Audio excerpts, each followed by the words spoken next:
እድል እንዴት ይወሰዳል እንዴት ይመለሳል የሚሉ ሰዎች አሉና እንደው እስኪ ከዚህ ላይ ትንሽ በሉ እስኪ። እድል እንዴት ይወሰዳል እንዴትስ ይመለሳል? እድል የሚወሰደው እንግዲህ በስጋ ለባሾች ከኪስ አውልቆ እንደመውሰድ ማለት ነው፣ ሌቦች ማለት ነው። ለማንኛውም አድራሻችን መርካቶ ቅዱስ ራጉኤል ቤተክርስቲያን አንደኛ ፎቅ ላይ የሱቅ ቁጥር 21 ነው። 0960 60 60 3 ጊዜ ማለት ነው። መጨረሻው 72 ነው።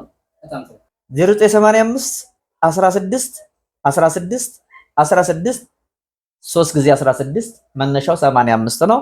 ምንም የማያሳሰት ነገር ነው። መናፍስቱ ዓለም ደግሞ እንደዚሁ ሌባ አለ። አንተ እየሰራህ እንዳልሰራህ ደመወዝህን ቆጥረህ ይዘህ ተረክበ ከባንክ አውጥተህም ሊሆን ይችላል። ነገር ግን ምንም ሳሰራበት እጅ ላይ ባዶ ይሆናል ማለት ነው። ገና ጉዳይ እኮ አልተፈጸመም፣ ገና አልተገለገልክበትም እኮ እና ያ ነገር ከህይወትህ ከገንዘብ አልፎ ህይወትህ ራሱ እስከሚቃወስ ሰው እንግዲህ ብስጭት ሲገባው በሽተኛ ይሆናል። ያ ደግሞ አንዱ የመዳከሚያ መንገድ ጎዳና ይሆናል ማለት ነው ለሰው ልጆች። ስለዚህ በመናፍስ ወይም ደግሞ በምትሃት በመንፈስ እርኩስ መንፈስ የሚሰለብ ንብረት አለ። ጤና ይሰለባል፣ ዕውቀት ይወሰዳል፣ ጤና ይወሰዳል፣ ሰላም ይወሰዳል።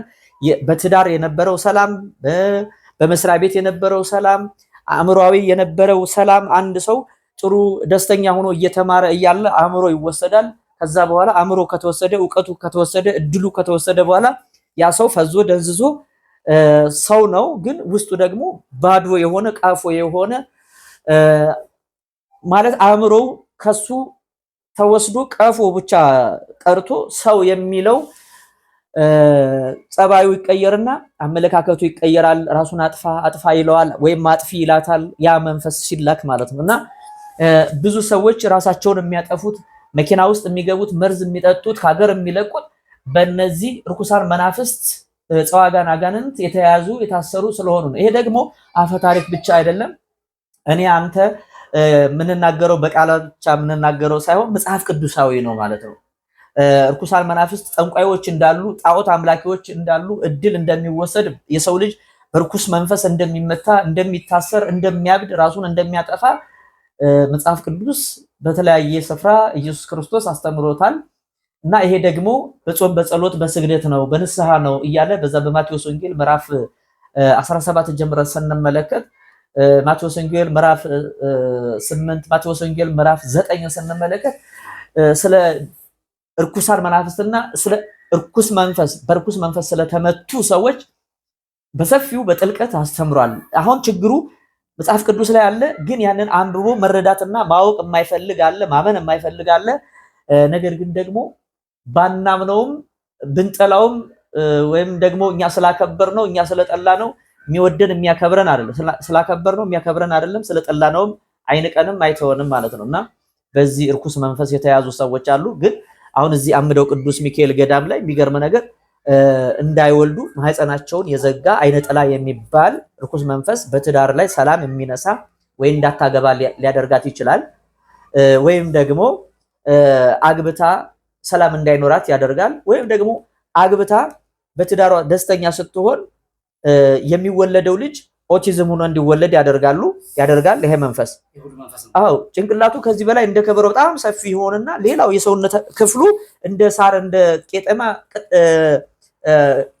ቀጣጭን ወይም ደግሞ የመነመነ ይሆናል ማለት ነው። እና ብዙ ሰዎች አሉ አሁን እንደምትመለከተው እንደምናየው እንደምንሰማው ብዙ ሰዎች ኩላሊት ዳያሊሲስ እየተባለ ከሀገር ውጭ እየታከሙ ካልታከሙ በስተቀር ድህነትና ምህረት እንደሌላቸው መርዶ የተነገራቸው ሰዎች አሉ። አሁንም በየሳምንቱ በየ7 ቀኑ 4,000 ብር 5,000 ብር 10,000 ብር 20,000 ብር እየከፈሉ ዳያሊሲስ እየተባለ ጨጓራ ግፊት እየተባለ ደም ማነስ ሌሎችም በሽታዎች ሰው ተመቶ ነው ያለው። እና እዚህ ቦታ ላይ ደግሞ በጣም ድንቅ ተአምር ይደረጋል። አምደው ቅዱስ ሚካኤል ስሙን ጠርቶ አይደለም ደጁ ደርሰ ስሙን እንኳን ስትጠራው ፈጥኖ የሚደርስ መልአክ ነውና ለዚህ ዘመን ትውልድ ለዚህ ዘመን ለደቀቀው ትውልድ ለታመመው ትውልድ ለተጨነቀው ትውልድ አምደው ቅዱስ ሚካኤል ምህረት ሆኖ ከሰማይ የተሰጠን የቃል ኪዳን ስፍራ ነው ብዬ ነው የማምነው። እኔ በዘመኔ ቪዲዮ አይቶ ወይም ደግሞ የአንድን ቪዲዮ ወይም የአንድን መንፈሳዊ ቦታ ቪዲዮ አይቶ ተፈወስኩ የሚል ያየሁት እድሜ በዘመኔ አምደው ሚካኤል ብቻ። በትክክል በቃ ቪዲዮን አይቼ ድኛለሁ የሚል ምስክር የተገኘው የት ነው በዓለም ላይ ከተባለ አምደው ቅዱስ አምደው ሚካኤል ብቻ። ምንም ጥርጥር የለም። እና ሰሞኑን ሚዲያ ላይ አንድ ነገር አየሁ። አሁን ከዚህ ድል ይወስዳል አይወስድም ከሚለው ጋር ተያይዞ እንግዲህ ሴት ናት የሚመለስ ምንም ታውቀው ነገር የለም። ግን በስፍራ የሆነውን ነገር እየመሰከረች ለሰዎች የሆነውን ነገር እያወራች ነው እየመሰከረች ነውና እንዴት ትላለች? ልጅቷ በጣም ሲበዛ መልከ መልካም ቆንጆ ውብ ነች። ስራም የተሻለ ስራ አላት አለች። ግን አንድ ቀን በጓደኛዋ በኩል የሆነ ነገር ተደረገባት፣ መጥፎ ነገር። ያ ደግሞ ምንድነው አለ በምግብ ነው የተደረገባት አለች። በምግብ አበሏት። አዎ። እና በፊት ሰዎች በጣም ይቀርቧት የነበሩ ይፈልጓት የነበሩ ልጅ ያ ነገር ከተደረገ በኋላ ወንድም አይቀርባትም፣ ቢቀርባትም እሷ ማናገር አትፈልግም። እንደ ወጉ ስልክ ትቀይራለች፣ ቀጠሮ ትይዛለች። ቁም ነገሩ ላይ ግን ይፈርሳል። በቃ ውሃ ሽታ ነው። አሁን የምንድነው ይሆናል ነው እድሏ ተወሰደ ማለት ነው። ተወሰደ ነው። ለዚህ ነው መፍትሄ ማን ነው በዘመናችን ከተባለ ይሄ ታቦት ነው። አምደው ቅዱስ ሚካኤል እና ይሄንን ቦታ የቻለ ሁሉ ቢረግጠው ደስ ይላል። የቻለ ሁሉ ተሳልሞ በረከትን አግኝቶ ቢመጣ እኛ ምኞታችን ነው። ለዚህም ደግሞ ቀጣይ ጉዞ ተዘጋጅቷል። ያ ቀጣይ ጉዞ ደግሞ መቼ ነው? ቀጣይ ጉዞ እንግዲህ እንደተለመደው ያው ሁሉ ጊዜ በየወሩ እንሄዳለን። መጋቢት 11 መነሻችን፣ መጋቢት 13 መመለሻ ሆኖ ተዘጋጅቷል።